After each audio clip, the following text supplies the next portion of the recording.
Six Nations, the final round, folks. We will get to a team of the tournament at some point once I've had a little bit of a chance to play with some of the stats and whatnot, go back and check some of the footage. But for that final round, which saw Scotland end up getting that bonus point win over Italy and France keep themselves alive until Ireland's win secured that Grand Slam. We'll pick 15 guys from this round. And as always, you guys can let us know your thoughts on who you would have at a team of the week and why, basically. Starting with the most important area, as always, and it's a Frenchman in old CYRIL BAILLE, and not for his offloading game this week, not for his slick hands. I mean, largely the French scrum was on top, wasn't it? So that's your core element when you're looking at your props. He doesn't concede any penalties, which is great. He handles the ball a wee bit most of the time for carrying. He had 6 carries this week. Usually he's kind of got a sneaky offload in there at some point, but not this week. So it was all about his carrying game. It may have been his prop partner, Antonio, that ended up getting the try, but you saw BAILLE in the phase before Antonio's try. It's him makes the carry into contact, compacts the defense a wee bit, then there's a bit of space out wide. So we'll give him a bit of credit for drawing some defenders and forcing them to make a tackle on the goal line. But yeah, 6 carries, 11 meters, couple of passes, 8 from 8 tackles, so also defensively very solid. But ultimately, I think he's had a really good Six Nations, and it's very pleasing to see because he's one of my personal favorites. The other prop I've gone with is old ZANDER FAGERSON. Still concedes 2 penalties. It wouldn't be a ZANDER FAGERSON performance without conceding a couple of penalties. Scotland fans have made me very much aware. I think sometimes I've been guilty of overlooking his, I don't want to say ability, what is it? His knack of conceding a couple of penalties every game. He does concede 2 penalties, which is obviously not ideal. But the Italian yellow card, first one, came from just being dominated at scrum time. And that's Schoeman and FAGERSON, but we'll go with FAGERSON in terms of a pick for the team of the week. It's kind of an individual game, this one, but obviously that yellow card would have been a team effort. But still, yeah, they had a pretty good time at the scrum, didn't they, the Scots? So FAGERSON's a big part of that. He has 9 runs for 9 meters and beats a couple of defenders, which is pretty prop-like. You know, getting 1 meter per carry. He has 5 passes, but defensively, big shift. 11 from 12 tackles is, you know, showing a bit of work rate. He wins a turnover as well. He plays 70 odd minutes, so big shift from the big man, and I reckon a decent part in why they were able to kind of do a job in the end over the Italians. Hooker, you guys probably know who I'm going to pick, and that's old Dan Sheehan. Just special. He's just special. When I say special, I just mean he's got a crazy turn of pace for a hooker. I went back and watched the try, the first try that he gets. And, you know, it's the line out. I think it's BAIRD that takes the line out ball. They get it to Van der Fleer, who's at the back. And then it looks like they're going to maul it. And Sheehan is just kind of, looks like he's a little bit puffed. He's just slowly making his way to the back of that maul. Looks like he's just going to join in and start pushing like he's supposed to do. Suddenly, bam, out of nowhere, Van der Fleer peels off. And then this guy just puts on the jet shoes. Inside ball from Van der Fleer, and he's gone. Like, not many hookers could do that, right? Like, there's various hookers around the world who've got really special abilities, like Malcolm Marks at the breakdown, likewise Montoya is special at the breakdown there here in NZ. I'm only mentioning Southern Hemisphere guys, but I mean, Tokiaho is a great ball carrier. There's loads of good hookers around the shop. Marchand has been phenomenal for France all season. But man, that turn of pace is something else. So, Dan Sheehan, what about his stats? Goodness me, I'm getting excited. 3 clean breaks, 5 defenders beaten, 55 run meters. Like, that's more than like Bundy Aki and Henshaw got. This guy's your hooker. 7 from 10 tackles isn't his best effort, but I mean, 85% line-out. They had one line-out go awry early, but overall line-out was pretty operational. He gets a second try later on as well. Like, Van Portfleet stops him the first time, which was unusual, but then he gets it on his kind of second carry not long later. Doesn't concede any penalties. Goodness me, man. What an attacking threat Dan Sheehan is. So, yeah, proper shift from him. Locks. It's another Irish theme in old Ryan Baird. Like, third choice guy, man. Burns out, Henderson's out, Ryan Baird steps up, and geez, he looked pretty good. He looks really good. He's such an athletic guy for a guy who's almost 2 meters tall. He shouldn't be able to carry like he does, but he's kind of one of those special guys. I wanted to say freak, but you know what I mean in a great way. 12 runs for 30 meters is easily your best lock in terms of ball carrying this week. I think he's double the next best, which might have been Johnny Gray. 3 defenders beaten in the pass. 11 from 12 tackles, really busy on defense. He wins them a breakdown penalty on like 58 minutes when the game is still not decided. It's a bit of a momentum shifter. He's got a big carry before SHEEHAN's second try, so he's able again to kind of draw that defense, allow the bit of space for them to go wide. He wins the line out for the first SHEEHAN try, like the one that goes to Vanderfield, like I mentioned. So just his involvement, man, 4 line out wins, doesn't concede any penalties, drops a couple of balls, but I mean ultimately really, really good effort. So a bit more depth being built. Like Andy Farrell's not one to chop and change, as I've mentioned loads of times, but sometimes injury means you've got to make the changes. And a guy like BAIRD stepping up is really, really pleasing. The other lock, I don't think was quite as conclusive, but I went with James Ryan, less for the flash. Like Ryan BAIRD, big carries and whatnot, a little bit flashier, but James Ryan is just pure work rate, and not so much in his ball carrying this week. Like he only made 5 carries, which for him is pretty low, in 7 meters. Like usually, James Ryan makes loads of carries, but 5 for him is kind of on the low side. But it's really unsurprising when you say, hey, who was Ireland's top tackler? James Ryan. Like no surprise at all. 14 out of 15 tackles for him, and he's also really busy in the air. 4 line-out wins, same as BAIRD, and he's also proved himself really adept at pinching opposition line-out ball. I would have thought Omani would have had more line-out steals than James Ryan this season, but man, it's been all James Ryan. He's phenomenal. He wins 1 line-out steal in this game, doesn't concede any penalties, has 4 passes, doesn't have any turnovers conceded. So yeah, man, he's had another really good Six Nations as well. So there you go. That's your type 5. Loosies, similar with James Ryan, I went with Francois Cruz for less of the flashy stuff and more for the grind. Like Francois Cruz is not a guy who's going to clock up heaps of run meters. Like that's Aldridge's job for the most part. It's less about what Cruz is going to do, but what he's going to do is tackle the absolute house down, and he does. Like 18 out of 19 tackles for Francois Cruz, and the next best Frenchman had 14 in that game. So he's just Mr. Everywhere. He does have 3 carries, but only gets a couple of meters out of it. He does have 1 pass, but he doesn't concede any penalties. He's tackling all day long. He's getting involved in all the kind of ugly stuff that isn't as flashy, but is equally as important. He doesn't concede any penalties. Did I mention he had a line-out one? So, yeah, man, cool role. Not pretty, but absolutely necessary. And another guy who's only in the side really because of an injury, but performed really, really well. So kind of pleased for him too. Maybe an unsuspected pick, a surprising pick here, because it's always easier to go with the winning teams. But Justin TIPURIC for Wales. 18 out of 18 tackles, similar to Francois Cruz. The next Welshman had 10. So TIPURIC's bloody everywhere. He has 7 passes, so he's obviously got really high involvements. He finishes with a try assist, which is kind of one of those, not that flash ones, because he just happened to put in the last pass before Dyer went over for a try. But I was more impressed, like seeing him floating out on the wings, which he does quite a lot. There's one time right before the Thomas Williams try where he gets the ball. I think it's, who was it that threw? Was it Thomas Williams? Threw a really wide ball out his way. He does exceptionally well to keep in the field of play, get the offload away, and then a phase later they're able to go over for Thomas Williams' try. So that kind of play is key at what Justin TIPURIC's able to do. He's able to use that physical presence of his to not be bullied, and he's got the passing game to able to keep the ball in play. So good stuff for him. He wins a turnover. He wins 3 lineouts.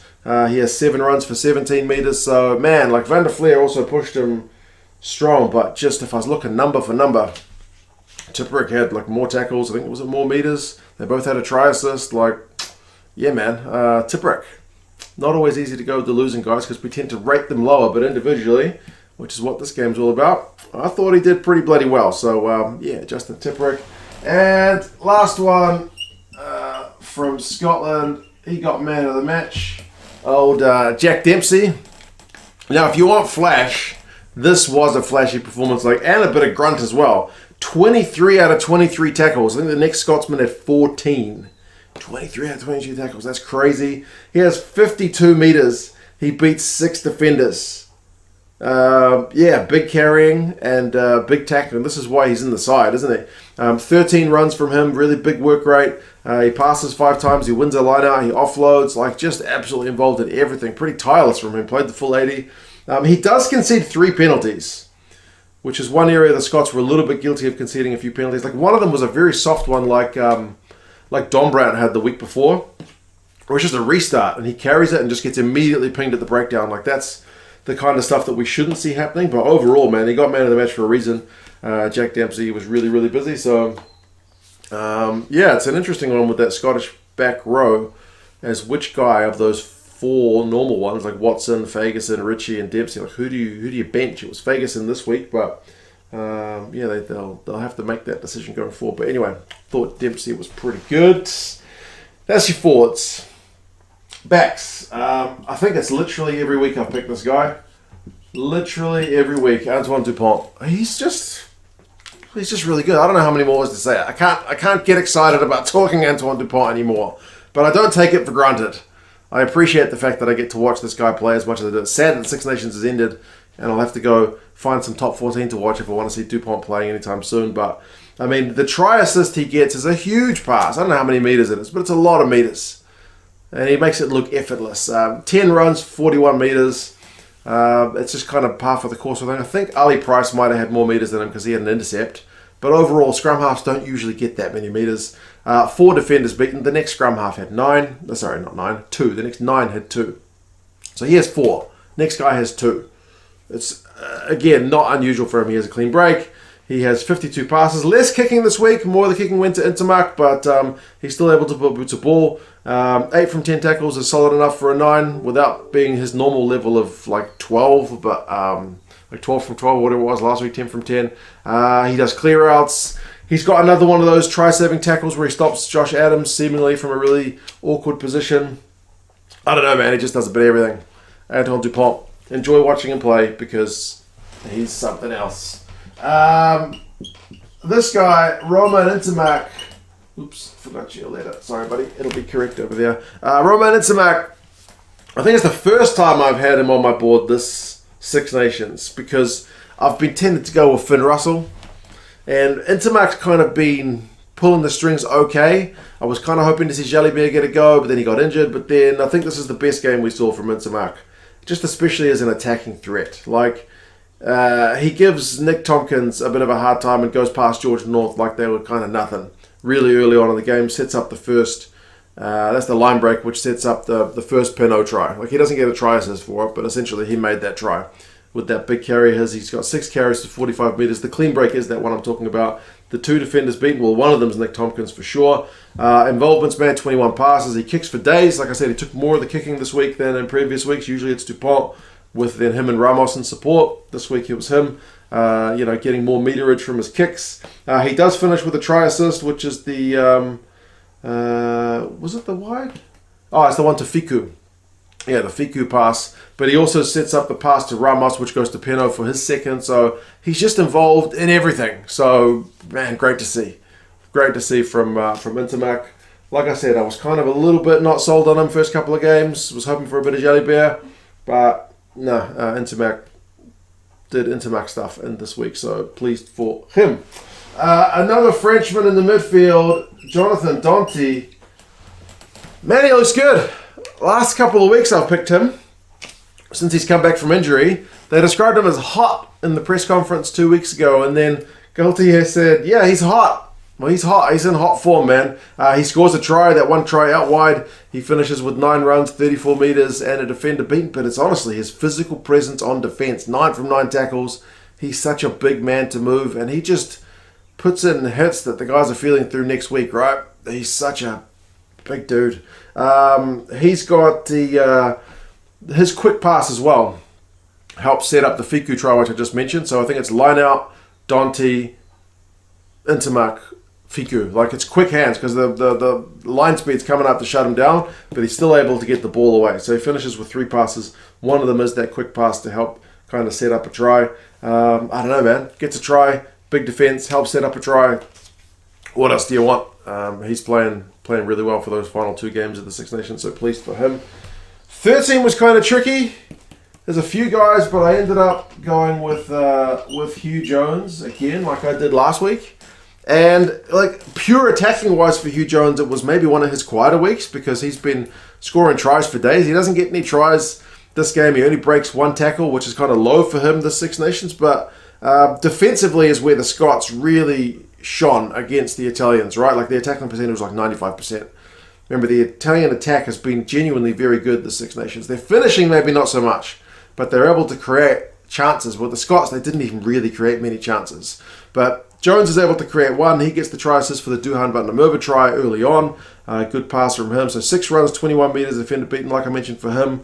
A little bit quieter than what we've seen from him this season, but still not bad. But then 7 from 8 tackles. Great line speed on defence, really disruptive. Picks up the bounce pass, which goes to Duhan van der Merwe for the initial try. He's part of the line speed, which helps them get that turnover ball towards the end to keep the Italians out, man. He was just involved in a bit of everything as well. But pure ball and hand stuff, like I mentioned, a little bit quieter. But yeah, 13 was kind of a hard pick this week, but still pretty happy to go with Hugh Jones because I think he's had a good tournament. Outside backs, you guys know I love me some Duhan van der Merwe. He's all flash. Like sometimes you pick guys for grunt, but Duhan van der Merwe is unmistakable. You can't watch the game and not notice Duhan van der Merwe. Like you could watch the game and maybe not notice like Francois CROS just making tackles and getting involved into rucks. But you couldn't miss Duhan van der Merwe. That try he scored was phenomenal. Like world-class finish. The guy, how he's kind of that dainty and in control of his body for a guy that size, I don't really understand. But he is. 11 runs, 86 metres, 2 clean breaks, 8 defenders beaten. Like that just rolls off the tongue. But 8 defenders beaten is the most for the week, and it's unsurprising that it's him getting the most for the week. He actually passes it this week, 6 passes. He finishes with the try assist for the Kinghorn third as well, which gets them the bonus point. Good pass. I mean, Gregor Townsend mentioned that he was impressed with his pass because he's not really used to, I guess, passing that much at full tilt because he's usually just kind of trying to go for it, isn't he? So yeah, there you go. He 1 from 2 tackles and 1 penalty conceded if you want something to moan about. But yeah, Duhan, big attacking threat from a big man. The other winger I went with is kind of less flashy, like Mack HANSEN. You could be forgiven for not like seeing as many of his involvements, and I can be guilty of it as well. But yeah, he's involved in a lot of the good play that Ireland does. Like, he doesn't finish with any tries, he doesn't finish with any try assists, but he's still got involvements in the build-up to a lot of what Ireland's doing. Like, he finishes, like, his stats-wise, they're fine. 7 runs, 56 metres, a clean break, 5 defenders beaten. Like, those are good numbers, man. 5 defenders beaten from 7 carries. That's a pretty decent return. I mean, like, in terms of pure defenders beaten per carry, that's more than Duhan, right? Because he's got, what's similar to Duhan, is it? It's pretty similar. 11 to 8 or 7 to 5. Similar. Nothing too much to complain about. 6 passes though, and I mean, one of them is the pass for SHEEHAN on the right wing where SHEEHAN gets the line break, and then one of them is the pass to Conan, which then goes to SHEEHAN. So he's involved like just before they do something golden, and if he doesn't make that kind of call, then the rest of the move doesn't work. So I think we need to give him a bit of credit for that kind of stuff. 4 from 5 tackles, doesn't concede any penalties, does have a couple turnovers conceded, but I mean, yeah. He's established himself really firmly on that right wing for Ireland, which is pretty pleasing. And then, lastly, I went with Thomas Ramos. Good couple of weeks from him to finish off his campaign for France. Couple of try assists. One of them's a real peach with the try assist for Penaud. He gets, I think it's half penny to kind of bite in. As soon as he does, the offload's away, and Penaud's over for the try. 5 conversions to penalty, so 16 points for him. Sets up a couple of tries, like I mentioned, so you can kind of give him an additional 10 points if you want. Not that that's not how it works, but I mean, 12 runs, 71 metres, has a clean break, beats defenders, 14 passes, like his involvements are high. He kicks not only the goals, but also for field position. 2 from 3 tackles. He does concede a couple of turnovers, but man, Ramos, like I wasn't, again, like after his performances in November were huge, in the first couple of performances I wasn't that sold on him. Like I wasn't saying he was bad, but he kind of like wasn't at the same level as we'd seen him previously, but he's been tracking really nicely. Maybe like NTAMACK as well, so these guys have just been kind of tracking nicely. It would have been interesting to see France play Ireland in that final round, because I think France got better. Clearly, from their first game, they weren't 100%. They just kind of tracked in the right direction. But anyway, that's it, folks. Oh, I forgot some honourable mentions. You got to do the honourable mentions. I won't get everybody, but geez, there's some guys you need to mention. Jamie George got a try. I didn't mention any of the English guys. He did all right. Moore was a pretty tough day at the office. England played generally pretty good for large periods, despite having a red card. But, you know, Ireland at home were just going to be too good. Johnny Graham had a heap of tackles. Lorenzo Canona didn't get any Italians on the board either. He had a bunch of carries and a bunch of tackles. Josh Van der Fleer, I think I did give him a mention already, but he's worth an honourable mention as well. Try assist and tackles. Gibson Park looks sharp. Sexton broke some point scoring record. Finishes the Six Nations campaign with a Grand Slam. Career, I should say. Not bad to put it mildly. Kinghorn finishes with a hat trick of tries. I'm still not sure if I'm sold on him 100% as a 10, but he's a great finisher. Bundyaki in the midfield was good. Fiku continues to be kind of like Jones, like at a really good level, but maybe it wasn't his best day, but I still thought he was good. George North scored a nice try, also broke a record. Pinot got a couple of tries. Dyer got a nice try. There will be more that I've forgotten to mention, but that's it. Got to keep it relatively brief. We're already at 20 minutes. Goodness gracious me. Cheers, everybody. Six Nations is done. There will be a team of the tournament video, as I said, on the way. Cheers to everyone who's done the Buy Me a Coffee thing. Buy me a beer in recent weeks. That's awesome. A couple of people signed up to Patreon. That's awesome. But yeah, I can get my sleep schedule back to regular now. I'll delve into some stats. We'll put a team of the tournament up. We'll probably do a bench as well for the team of the tournament to cram as many guys in as possible. So we'll still talk a little bit about the Six Nations in the next few days or maybe a week or so. But the tournament is done. Bittersweet because it's great having international rugby on. But what can I say? It was a great tournament. And yeah, now it's done. So there you go, folks. You guys let me know your thoughts, and I'll talk to you guys again soon. See you later.